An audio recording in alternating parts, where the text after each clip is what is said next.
So, to get into what exactly we are all here for, let us talk about why study abroad, or how do we get funding to study abroad. So, in 2015, the United Nations proposed about 17 Sustainable Development Goals. And these were to eradicate things such as poverty, hunger, ensure people had quality education, gender inequality, access to clean water and sanitation for all. The list goes on to 17 points. And these 17 Sustainable Development Goals were supposed to be implemented by governments across the world in their national strategies.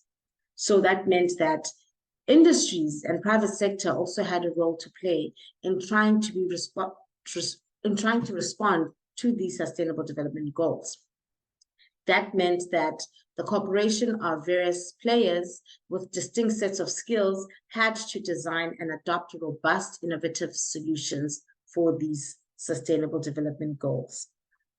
Then there is the academia, which also has a role to play by ensuring that intellect as well as financial backing is placed behind the most promising solutions or projects.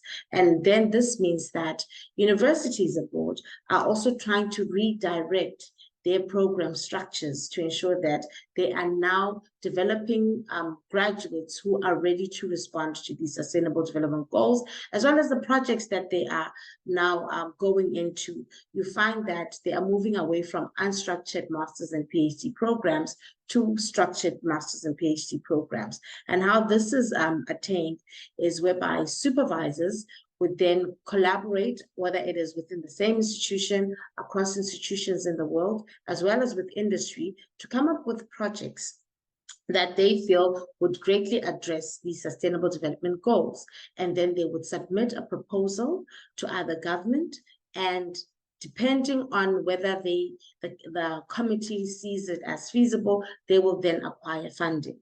For example, within my research group, there's about 9 Irish universities, as well as, or universities in Ireland, as well as co-funding industries that have collaborated to resolve quite a number of these Sustainable Development Goals. And what they've done is they've proposed various projects that will be taken up by either masters, PhD, or postdoc research fellows to try and respond to these Sustainable Development Goals. And they have acquired funding of about 16 million euros to assist in doing so, either in the provision of scholarships or salaries for the postdoc fellows. So we can see that now funding is available, and now we want to see how do we then get ourselves to come and study abroad. So governments are offering scholarships to citizens from countries across the world in fields ranging from undergraduate, honors, masters, postdoctoral, and PhD opportunities as well. So we have the Department of Higher Education in South Africa, which is using their platform to allow 50 international countries to advertise scholarships studying at those specific universities. But in my interactions with the ambassador, well, South African ambassador to Ireland, she had mentioned that at times the website is not updated timelessly, which resulted in us looking for another website where we would be able to find all these opportunities. And we found a perfect website, which is called Opportunity Circle, whereby it too advertises scholarships from undergraduate, masters, and PhD. And the nice thing is that these are scholarships for countries all over the world. So now it's not only limited to 50 international countries, but it is spread across the world. And now, one thing we need to always keep in mind when seeking for these opportunities is that different countries have different immigration requirements and laws. Different universities have different requirements, therefore meaning that different scholarships have different requirements as well as benefits. What do I mean? Sometimes you might find that a scholarship will say to you, in order for you to apply for the scholarship, you should, or the scholarship holders would say that you should first seek admission into the university before applying for their scholarship, or they will tell you, do not seek admission up until we tell you that you have been successfully awarded the scholarship. And on top of that, you might find that scholarships would vary in their benefits in the sense that some of them would pay for your admission fee. They would pay for your visa application, for your English tests. They can even pay for your flights, for your accommodation, tuition. They give you a once-off relocation fee, and they give you a monthly stipend. But then sometimes you find scholarships will say, you must get yourself to the country and then we'll pay for everything. So it will vary. Now, in the search, you have to decide which benefits best suit you. And I always tell the participants that when applying to these scholarships, try to apply to as many as possible so that at the end of the day, you're the one sitting with the choice to say, okay, from these scholarships, this is the one that suits my benefits the most, or benefits me the most, I mean to say. So at this stage, I would like to stop sharing my screen, and then we can see how we can find an opportunity in this website. So if you can just bear with me. I just want to ask, are there any questions so far?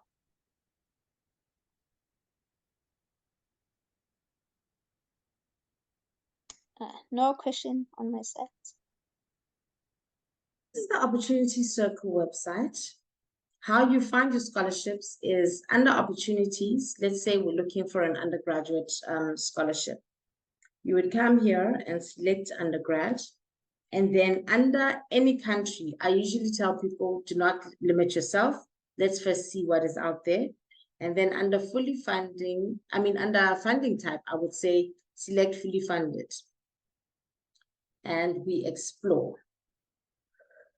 And then sometimes you might also find on the website that they might advertise scholarships that are already closed. So we don't pay attention to those. We only look at those that are currently open, right? So as you can see, we've got scholarships that are open from the US.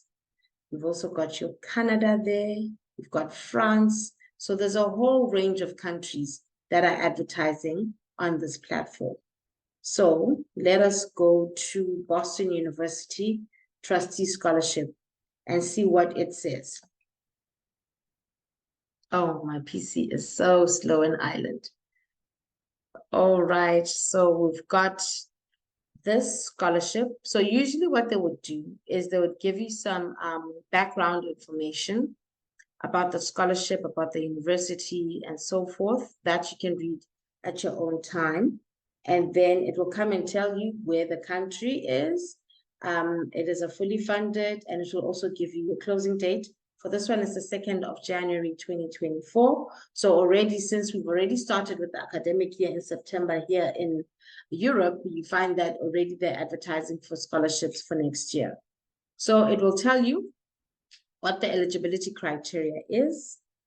For the scholarship program, it says here, applicants must be international students without US citizen or dual citizen involving the US and another country. So from that first statement, it's already showing you that universities abroad are trying to attract talent or students from other countries except their own. And this is because in higher education, universities are built on 3 pillars. That is your teaching and learning, your research, as well as your community engagement. So by them recruiting students from third world countries, training them, giving them skills, and sending them back into their countries to plow back what they have learned, is them performing their community engagement responsibility. Okay, so you're finding now that universities abroad are now actively seeking students to come and study from Africa. And then it continues to say that all applicants need to complete the financial aid form. Candidates should not have already acquired a BA or a BSc degree prior to their enrollment at Duke University. It is essential to demonstrate robust academic preparation and present documented evidence of financial need for scholarship assistance. Okay, And applicants need to demonstrate exceptional academic potential and leadership skills. The reason that they're also focusing on leadership skills is because through these scholarships, they're also trying to respond to sustainable development goals, and they're trying to build the leaders of tomorrow. You might even find that in some of the scholarships, they will say they're specifically looking for females who are studying STEM programs to come and study at those specific universities. And that is because they're trying to bridge that gender inequality gap as well. So the next thing is, my favorite part is the benefits, because this is what will determine whether you will accept the offer once you're given the offer or not. It says, do you meet the eligibility criteria mentioned above? If yes, keep reading. Okay, so the benefits of this program is that the scholarship in the USA provides complete coverage of tuition, ensuring that scholars can pursue their education without burden of tuition costs. Accommodation fees are also covered, offering the recipients a comfortable and conducive living environment on campus throughout their academic journey. The scholarship also acknowledges the significance of real-world expenses and hence offers funding for unpaid internships. Okay, the scholarship further demonstrates its commitment to academic enrichment by granting funding for summer research endeavors over 3 separate summers. So you find that universities abroad, for example, in Ireland, we have 3 terms instead of 4 terms. So during the summer, we are on vacation. So during that period, instead of going home, you can then take up this scholarship for you to do an internship program. Either you find that a lot of programs will say that, okay, you can go to another university in a different country for you to gain experience in maybe a particular subject or field of study that you are undertaking, and they will pay for that.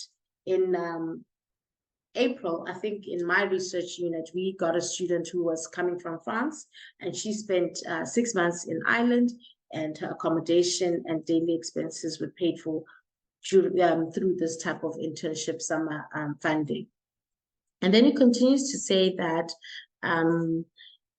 being part of an international scholarship program fosters connections with fellow scholars and from diverse backgrounds.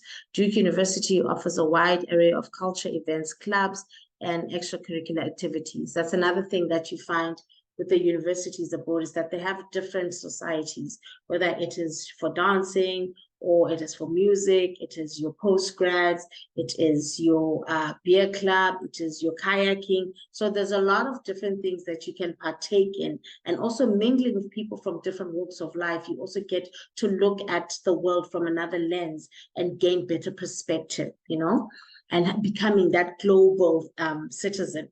It also says that upon graduation, scholars join an extensive network of Duke University alumni.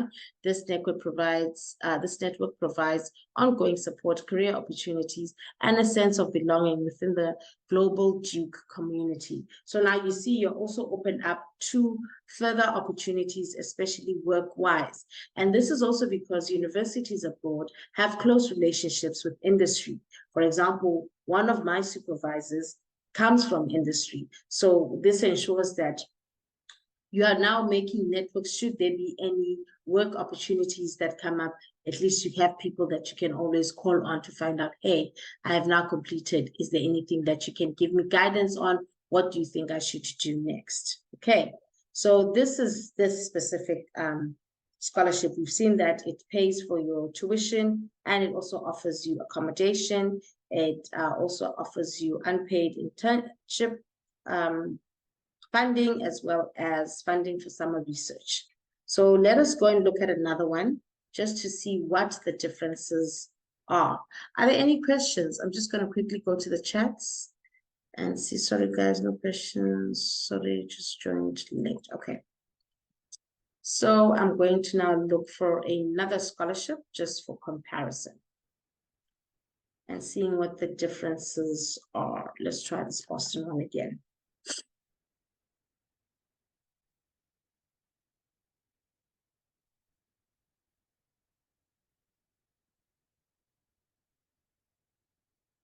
So, Ntombi, I was saying that I find it very interesting that, I mean, already when you're looking at this website, a lot of these are fully funded and they are from undergraduate. So people always say, oh, there's nothing for undergraduate, but there we are. And I mean, I don't think we've encountered one that had a age restriction as well. As yet, yes. For Exactly. some reason, I am not. Okay, let me close all of this. Opportunity Circle is taking forever. Okay. So we've got the Tulane University Scholarship in the US. As I said, it's going to give you a bit of background. And you know, sometimes you also find that scholarships can be funded attached to a specific university, like the last two, like the previous one and this one. You see it is attached to the Tulane University Scholarship, which means that it can it can fund all the fields that are offered by this university. Sometimes you also find scholarships which will give a list of the different fields that they only fund. So those are also the differences in the scholarships. I see the chat is going. Okay. Oh, right. Okay. Let's take this slowly.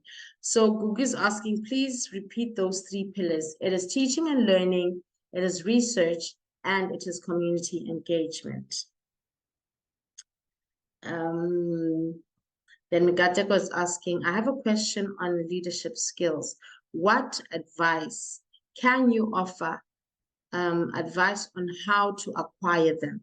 Well, Gateko, your leadership skills will show if you have partaken in, let's say, leadership roles. For example, if you were a team captain in the sports that you partook in high school, or you are a church youth leader, or you have decided specifically with you that you are going to try and address a sustainable and development goal whereby it is trying to give education access to all. So you have realized and identified that a lot of kids in small communities are struggling with mathematics. So you have decided to offer them free tutorials to assist them in getting over that bridge, which means that their opportunities for university are even more open because instead of doing math literacy, now they're also open to science and engineering career opportunities. So it is you taking initiative. It can even be something small, you know, it is you taking initiative.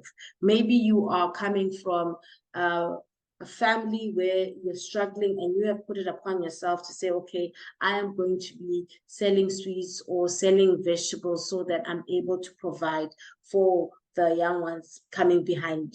You showing leadership in any potential way, okay? That is what you do. So you already, like, sometimes we think too big about the thing. We always think, oh, maybe in a work environment, am I a manager? No, already doing it within your space. You've already taken a decision to come up with an initiative which you're leading and you are driving actively.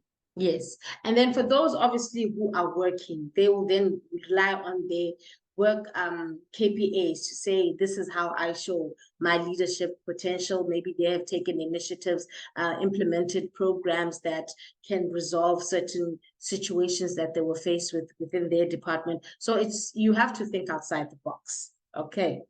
And then Khadi is asking here, even if I want to do second masters, do they offer scholarships? I'm still going to come to the scholarships for masters. I'm just focusing on undergrad for now, just to look at the differences, but I will show you for masters as well. Okay. So for the Tulane University, you can see already there's about several scholarships. There's the Dean Scholarship, there's the Tulane, there's the Paul Tulane Scholarship, stamps, and the Public Service Scholarship. So as Ayanda has mentioned, that there's actually quite a number of scholarships for undergraduates as well. And as you can see, they all have their different criteria, which also means that they will also have their different benefits. Okay. So let me go into a master's